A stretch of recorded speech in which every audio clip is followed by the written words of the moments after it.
نحمدہ و نصلی علی رسولہ الکریم اما بعد فاعوذ باللہ من الشیطان الرجیم بسم اللہ الرحمن الرحیم۔ سیدہ زینب رضی اللہ تعالی عنہ بنت محمد صلی اللہ علیہ وآلہ وسلم رسول اللہ صلی اللہ علیہ وآلہ وسلم کی سب سے بڑی صاحبزادی تھیں۔ نبوت ملنے سے 10 سال پہلے مکہ مکرمہ میں پیدا ہوئیں۔ یہ خالص ہاشمی اور قریشی گھرانہ تھا۔ یہاں پر اعلیٰ اخلاق کی مثالیں موجود تھیں۔ جس بچی کی والدہ سیدہ خدیجہ ہوں اور والد کائنات کے سب سے اعلیٰ اور اشرف شخصیت ہوں، ان سے زیادہ اعلیٰ نسب کس کا ہو سکتا ہے؟ اس گھرانے کا ہر فرد ہی نہایت پاکیزہ اور اعلیٰ اخلاق کا حامل تھا۔ سیدہ خدیجہ کی گود میں پلنے والی سیدہ زینب رضی اللہ تعالی عنہ نجیب الطرفین ہونے کے ساتھ ساتھ نہایت لاڈلی بھی تھیں۔ بڑے بھائی قاسم کی وفات کے بعد یہ والدین کی آنکھوں کا تارا تھیں۔ والدہ نے نہایت محبت اور شفقت سے بیٹی کی پرورش کی۔ 10 سال کی عمر کی ہوئیں تو ان کی خالہ سیدہ ہالہ بنت خویلد نے اپنی بہن سیدہ خدیجہ رضی اللہ تعالی عنہ سے اپنے بیٹے ابوالعاص کے لیے رشتہ طلب کیا۔ اس زمانے میں 8-10 سال کی لڑکی کا رشتہ طلب کرنا یا اس عمر کی بچی کی رخصتی کرنا عام سی بات تھی۔ ابوالعاص بن ربیع سیدہ خدیجہ کے سگے بھانجے تھے اور نہایت شریف النفس تھے۔ خالہ کے گھر آنا جانا تو رہتا ہی تھا۔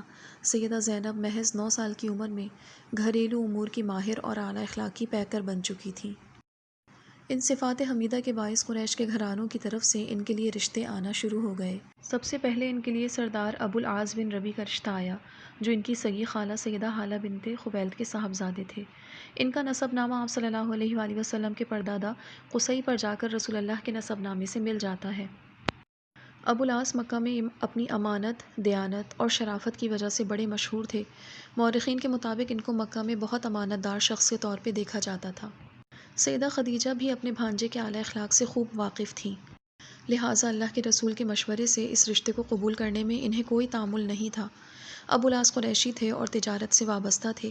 مالی حالت بھی خاصی بہتر تھی، چنانچہ جلد ہی ان کا نکاح ہو گیا اور ساتھ ہی سیدہ زینب کی رخصتی بھی کر دی گئی۔ سیرت نگاروں کے مطابق اس دور کی روایت اور رواج کے لحاظ سے سیدہ خدیجہ رضی اللہ تعالی عنہ نے اپنی بیٹی کو دوسری اشیاء کے علاوہ عقیق کا ایک بیش قیمت یمنی ہار دیا، جو ماں کی ممتا کی ایک انمول نشانی تھی۔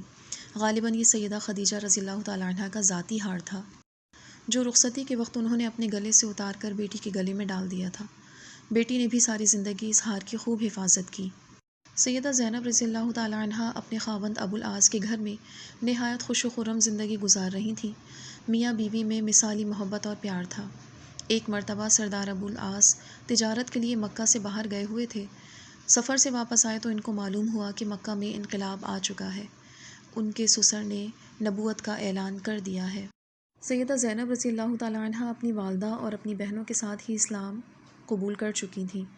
امام زرقانی لکھتے ہیں کہ پہلے ایمان لانے والوں کی فہرست میں بیٹیوں کا نام نہیں لیا جاتا، حالانکہ وہ بعثت سے پہلے ہی اپنے فخر انسانیت والد مکرم کے اسوہ مبارک سے بے حد متاثر تھیں۔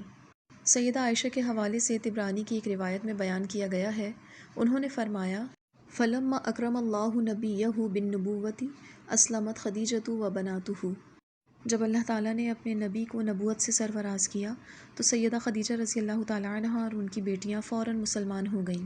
سیدہ زینب رضی اللہ تعالی عنہ نے اپنے خاوند کو بتایا کہ انہوں نے اسلام قبول کر لیا ہے، تو ابوالعاص نے کوئی جواب نہ دیا اور چپ چاپ گھر سے باہر چلے گئے۔ سیدہ زینب کو بڑی امید تھی کہ ان کے خاوند نہایت سمجھدار انسان ہیں، اس لیے وہ اسلام کی نعمت سے سرفراز ہو جائیں گے۔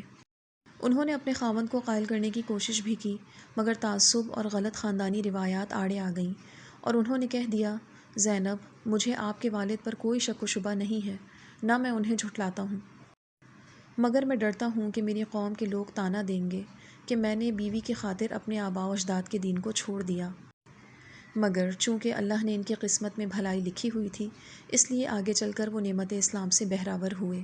سیدہ زینب اور ابوالعاص کے درمیان مثالی ہم آہنگی اور پیار تھا۔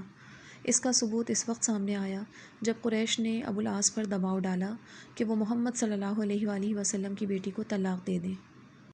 قریش نے جب دیکھا کہ ہماری تمام تر عداوتوں اور زیادتیوں کے باوجود وہ دن رات تبلیغ میں مصروف ہیں، تو انہوں نے سوچا کیوں نہ ان کو ان کے گھریلو مسائل میں الجھایا جائے۔ لہٰذا قریش نے آپ صلی اللہ علیہ وآلہ وسلم کے دامادوں کو لالچ دیا کہ وہ اگر محمد کی بیٹیوں کو طلاق دے دیں تو قریش کی جس لڑکی کے ساتھ وہ نکاح کرنا چاہیں قریش کروا دیں گے۔ وآخر دعوانا ان الحمد